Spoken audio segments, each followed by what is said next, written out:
আসসালামু আলাইকুম। সবাইকে রমজানের শুভেচ্ছা জানিয়ে শুরু করছি আজকের পর্ব। আশা করছি যে যেখানে আছেন ভালোই আছেন।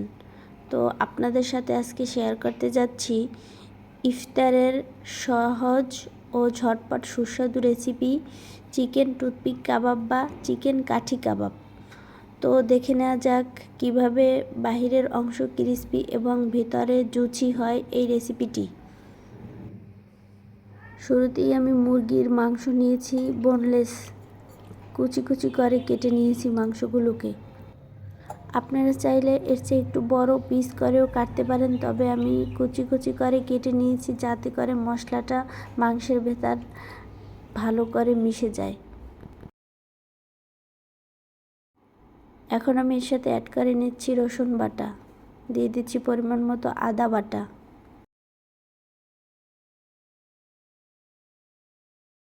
দিয়ে দিচ্ছি সামান্য জিরের গুঁড়ো,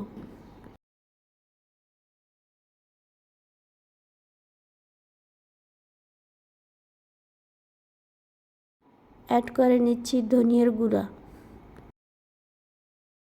দিয়ে দিচ্ছি স্বাদ মতো লবণ, দিয়ে দিচ্ছি সামান্য পরিমাণ হলুদ, দিয়ে দিচ্ছি পরিমাণ মতো মরিচের গুঁড়ো।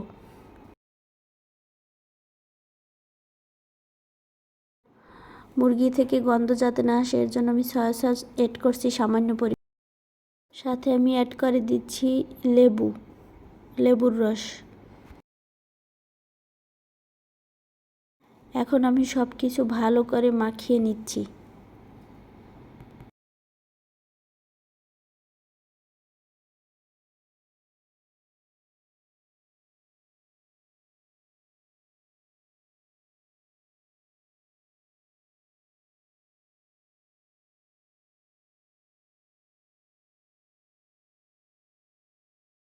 সব কিছু মাখানো হয়ে গেছে। এখন আমি কাঠির ভেতরে দিয়ে মাংসগুলোকে তৈরি করে নিচ্ছি।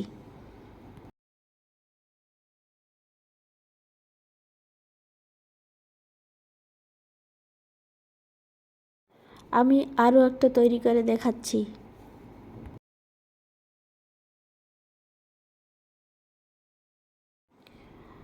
তৈরি হয়ে গেল আমার চিকেন টুথপিক কাবাব বা কাঠি কাবাব।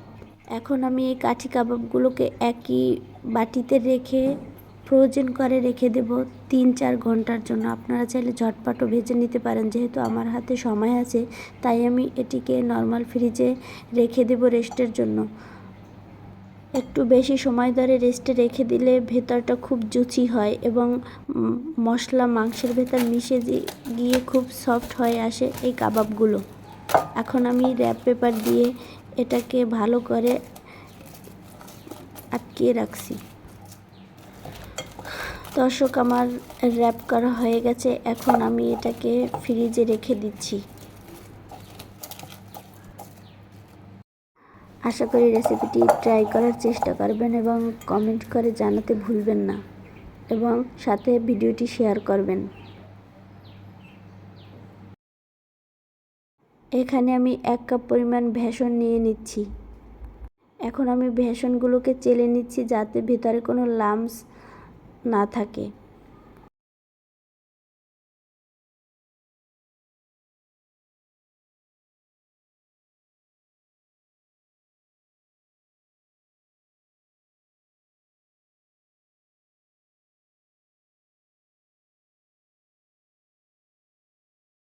সাথে আমি অ্যাড করে দিচ্ছি সামান্য পরিমাণ ময়দা, দিয়ে দিচ্ছি সামান্য পরিমাণ হলুদের গুঁড়ো, সামান্য পরিমাণ মরিচের গুঁড়ো দিলাম, দিয়ে দিচ্ছি স্বাদ মতো বেকিং পাউডার ও লবণ। সাথে আমি সামান্য পরিমাণ খাবার সোডা অ্যাড করলাম, আপনারা চাইলে বাদ দিতে পারেন।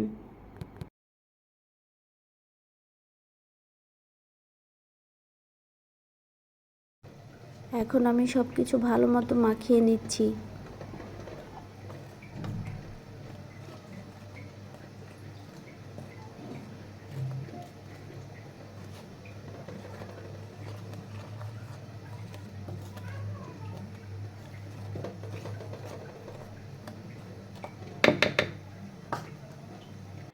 এখন আমি অল্প অল্প পানি দিয়ে বেসন ভালো করে মাখিয়ে নেব। একসাথে সব পানি দিবেন না, তবে বেসন গোলানো বেশি পাতলা বা বেশি ঘন হয়ে যাবে। তাই আপনি যদি অল্প অল্প করে পানি দেন তবে পারফেক্ট বেসনের গোলাটা তৈরি করা যায়।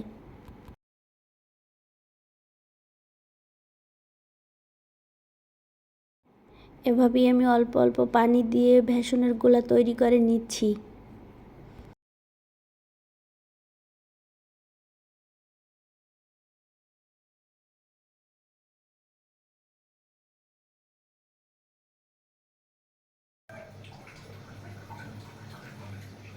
যখন দেখবেন এভাবে আমার এই চামিচের গায়ে গোলাটা এভাবে লেগে থাকবে, তখন মনে করবেন গোলাটা পারফেক্ট হয়েছে।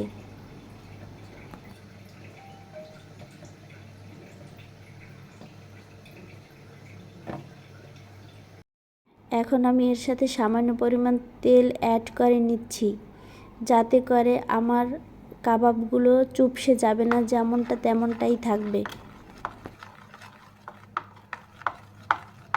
আপনারা চাইলে এই সেমগুলা দিয়েও বেগুনি তৈরি করে নিতে পারেন, তবে বেগুনির ক্ষেত্রেও তৈল দিলে ভালো হয়, কারণ যখন গোলার ভেতর তৈল দেওয়া হয় তখন বেগুনিতে তৈল কম টানে। 3 ঘন্টা পর আমি ফিরে আসলাম। দেখুন দর্শক, কাবাবগুলো কতটা সফট হয়ে গেছে এবং মাংসের সাথে মশলাগুলো কিভাবে মিশে গেছে।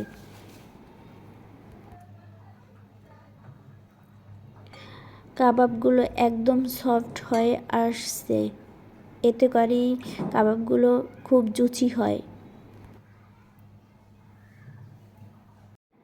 এখন আমি এই কাঠি কাবাবগুলোকে ভেজে নিব। চুলার আঁচ হাই হিটে রেখে কাবাবগুলোকে ভেজে নিতে হবে, না হয় কাবাব থেকে পানি ছেড়ে দিবে আর কাবাবগুলো জুচি এবং ক্রিস্পি হবে না। তাই হাই হিটে রেখে কাবাবগুলো ভেজে নিতে হবে। এক এক করে আমি কাবাবগুলোকে তেলে দিয়ে দিচ্ছি।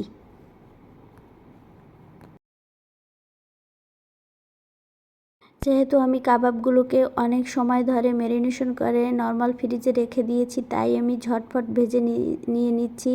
এতে করে কাবাব তাড়াতাড়ি হয়ে যাবে, কারণ কাবাবের ভেতর মশলাগুলো ভালো করে ঢুকেছে এবং সুস্বাদু হয়েছে। কাবাবের মাংসগুলো খুব সফট হয়ে গেছে, তাই বেশি সময় ভাজতে লাগবে না। এখন আমি কাবাবগুলোকে উল্টে পাল্টে ভালো করে ভেজে নিব।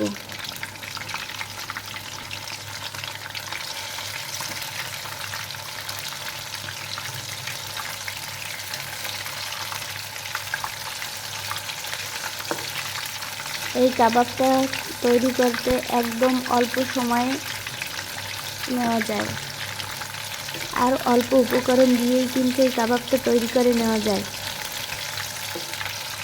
তৈরি হয়ে গেল আমার চিকেন কাঠি কাবাব। এখন আমি কাবাবগুলোকে তুলে নিচ্ছি। তবে আপনারা আপনাদের ইচ্ছে মতো কালার করে ভেজে নিতে পারেন। আমি এখানে একটু গাঢ় করে ভেজে নিচ্ছি। আপনারা চাইলে এর চেয়েও একটু কম গাঢ় করে ভেজে তুলে নিতে পারেন। আর যখন দেখবেন কাবাবগুলো একদম হয়ে গেছে, তখন আপনি চুলার আঁচ মিডিয়াম টু লো ফ্লেমে রেখে হালকা ভেজে নিতে পারেন।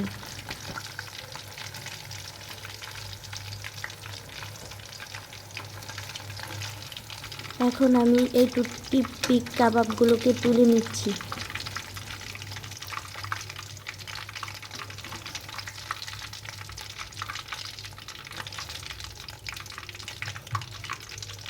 তৈরি হয়ে গেল আমার চিকেন কাঠি কাবাব বা টুথপিক কাবাব। গাইস, এই কাঠি কাবাব বা টুথপিক কাবাব রেসিপিটি ভালো লাগলে অবশ্যই একটা লাইক দিবেন এবং কমেন্ট করে জানাবেন। আপনাদের সুন্দর সুন্দর কমেন্ট আমাকে অনেক উৎসাহিত করে। আশা করি ভিডিওটি শেয়ার করবেন, আর হ্যাঁ, অবশ্যই চ্যানেলটি সাবস্ক্রাইব করে পাশে থাকবেন। আল্লাহ হাফেজ।